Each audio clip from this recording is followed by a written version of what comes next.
Once a month, we sit down with our agents and go over real client experiences. Not the highlight reel, the actual stories.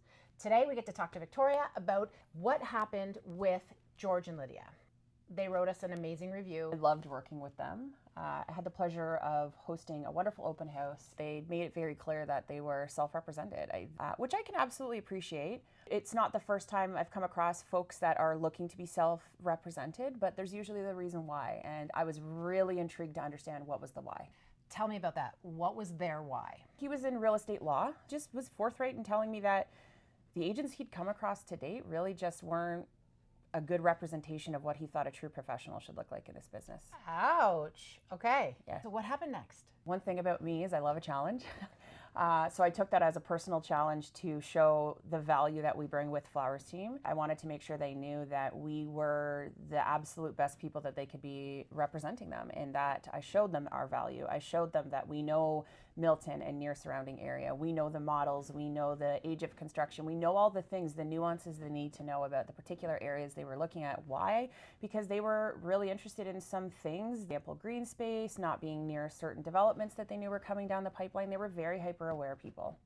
Then what happens? We continued to have touch base calls so that I could keep a pulse with where they were at, and I could see if I was garnering their trust. They had mentioned through that, I think as the trust bridge started getting built, that they had actually put out offers there. They had described what those had looked like and were a little confused about why self-represented parties are not always as well received as one might think. So you're telling me that they have been out looking at houses in the past and they were putting offers in. Tell me about that. So they would tell me about the contents of their offers. The conditions were what we had put in. Then, of course, another competing offer would come in and they would be surprised because in this sluggish market, how is this possibly happening? Just weren't understanding why they weren't getting anywhere. They were out putting in offers. What are the two main things that you noticed that they could have been doing differently? Using more consideration into the whole picture of the offer. They were just thinking it was as simple as putting a number down with a particular condition or two, and then that should just get them what they needed to get them. But they didn't realize that there were so many more things to it.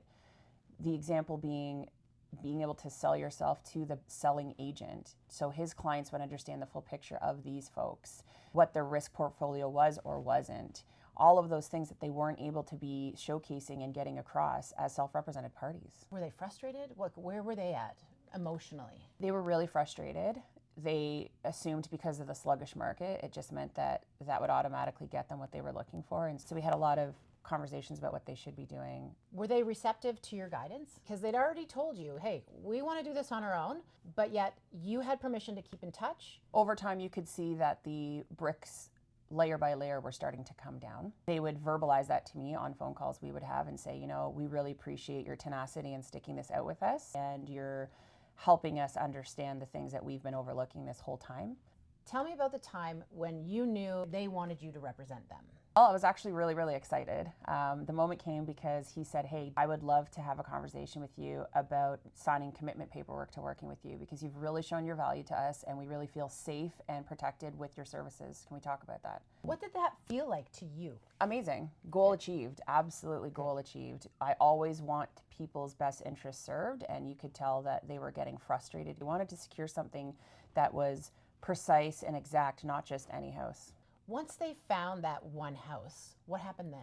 Oh, well, that was an interesting one. So the house was overpriced and it had been on the market for quite some time, but yet the seller was really digging their heels in terms of wanting to accept anything less. You've got an uphill battle. What happens next? This is where a lot of the heavy lifting comes in. I prepare not just an offer, and I don't just send that off to agents, but I prepare an analytics behind that supports, here's the reasons why, here's what our offer is, and also here is the risk that my clients don't present to you that the average other client is going to right now, and here's why we're a great opportunity, because we are going to get this to close. That is one thing that is underestimated, I think, right now, is how powerful a good quality buyer is.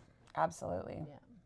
Did you know right away that this was the perfect house for them? And did they know? So the interesting part is I did know. I did know because their body language and the way they were acting in the house. They're very analytical folk, and you could tell just by that they were already taking room measurements, talking about it.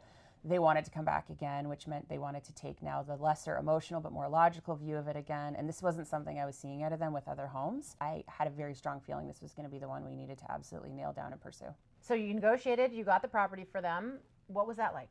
It was exciting. It was really exciting because this was actually a first-time buy for them together. They had been just married a year before, so this was their first home that they were going to make their memories and grow their family and do everything. So I was really, really excited for them. They were excited. During the follow-on inspection and visits, they had brought some friends because they were super excited and talked with them about it with just joy in their faces. Okay, so where does it go from here now? Well, the best part I love about this is that this is very much relationship based for me. And the icing on the cake for me is that from self-represented to now people that are raving fans, they've been telling family and friends about us. In fact, I actually just helped their siblings buy a property here in Milton too. This is exactly why we do what we do at the Flowers team. Going from being a self-represented party to creating a relationship, negotiating on a property, and becoming raving fans. Victoria, I'm so happy for you, and I'm super happy for your clients. If you're having a hard time navigating this market, or you want to talk about the difference between self-represented party and working with an agent, reach out to us at theflowersteam.ca.